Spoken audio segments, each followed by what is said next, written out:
Well, I was reluctant to do this video, but my buddy Delmer over at Herd Bane's garage, he said, why don't you do one on insulation?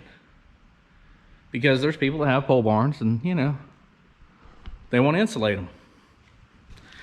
I wasn't confident enough to show you exactly, because I'm not a carpenter. This is for us that we got to save some money somewhere. So let's save it on the insulation part. Why not? For instance, I mean, look on your local marketplace. I am telling you, I bought 48 sheets of this good stuff for 20 bucks a slice. 4 by 8, 4 inches thick. I kid you not. I mean, that's well gooder than what I thought it would be. Second off, I paid 40 bucks for this stuff at Lowe's. Thank you for the military discount, by the way. And again, I used the like regular insulation in the bathroom because I was studying whether I wanted to have somebody come in here and spray foam it. There's some stories on there that scares me to death. I'm just saying, you do you, I'm gonna do me, and I'm just gonna do this stuff. I mean, they said it's sometimes the smell makes it unlivable. I don't want to be unlivable in my garage. It's not gonna work. It's not gonna work at all. So down to the old meat and taters of her. Yep, I cut it out just a little bit wide. I tried to measure from here. You know, I'm not a carpenter, boys. But you see, I got better as time went on. And I got real gooder as time went on.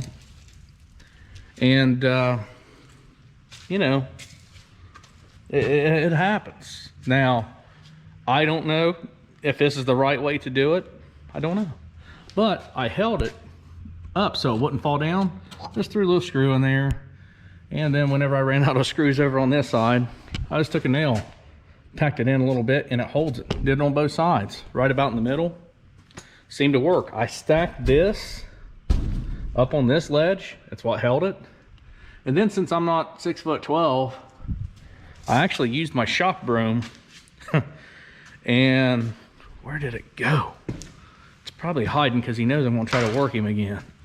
Anyway, so this stuff's really lightweight. Styrofoam, it's wonderful. What I did was I put, you know, laid this way.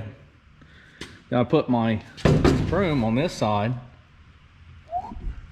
and I shoved it up. It caught the ledge, and then I took my ladder and got up there and zing, wherever the zinger is, it's, you know, the screw, and did that, and it stayed. So I'm gonna call that a victory every day.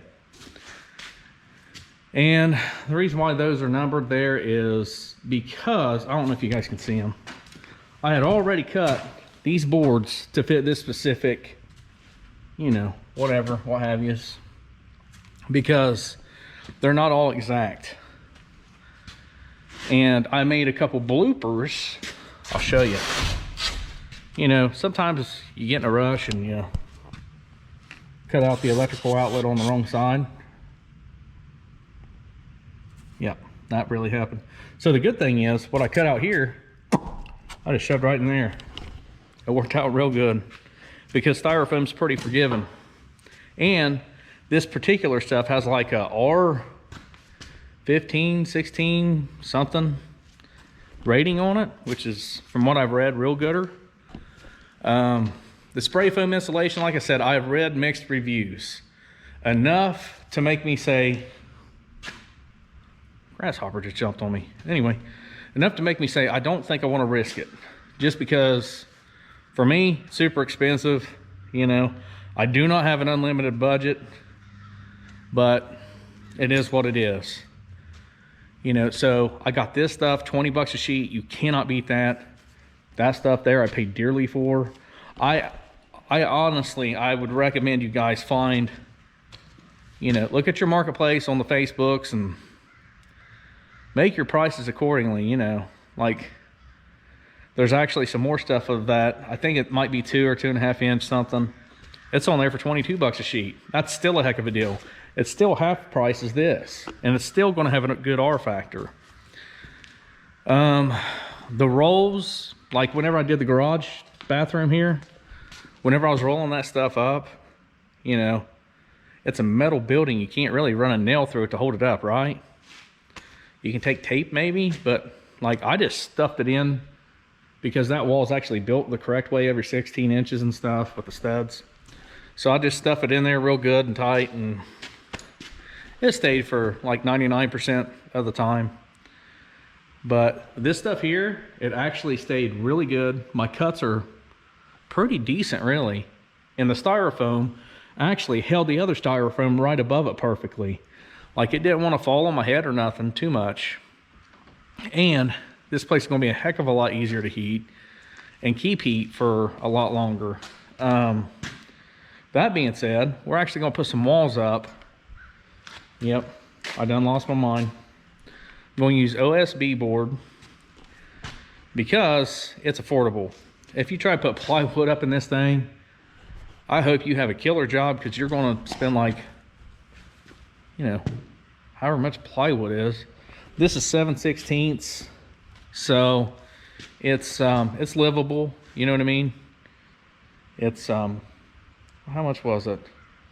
Like 16 bucks a sheet, I think it was, which isn't bad considering. I mean, I know it's like glued together wood and all this kind of stuff, but we're not really going to be hanging anything off of here. If we do, we're going to hang it off of these, you know, these posts here. You know, we might make a couple racks like my buddy Delmer heard he recommended, and you know, just to hang stuff up and get it out of your way, and then you have that much more floor space. Sounds like a pretty darn good idea to me.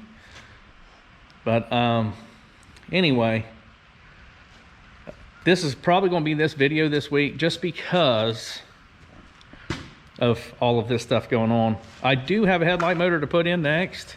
I don't know if I'll get that later this week or next week or what have you, but old Dad's plate's full, you know? But we're hoping to get back on, yep, the old mullet machine. She's sitting out there with the little thing on her head because, you know, the top's factory and beat to death. To cut your styrofoam, there's a couple different ways you could have went.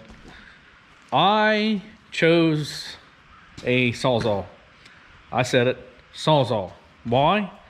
Because it was perfect for cutting these suckers out. Like, you can punch it right through, right here. I mean, it's just, I cut here, and then I punched it through, brought her straight down. And it was neat as having a pocket on your t-shirt. Pretty handy. And then I got my Harbinese Freight here horsies, and that's what we cut them all on. And I broke the poopy out of that one, so that's good. Hopefully it has nothing to do with this sheeting. I hope I don't have to cut a lot, because yep.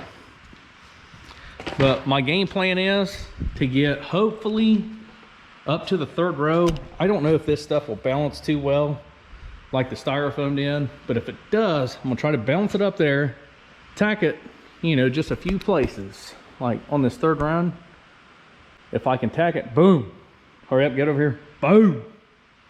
Then I'm gonna rent a scissor lift, and we're gonna get all the top insulation and the top boards and above the garage, because, you know, I'm not exactly, I don't know if the camera like adds 10 inches of height or not, but you know, I'm 5'7" on a good day, and you know, it kind of is what it is. But we got a rip it saw that's probably going to do most of the cutting on this, and then we're actually going to paint this with a Wagner airless sprayer, electrified. So wish us luck. Hopefully all that stuff's up on the next video. That would be freaking awesome, or at least like 97% of it, because as you can tell, stuff's scattered everywhere. It's craziness. But I'm going to get busy.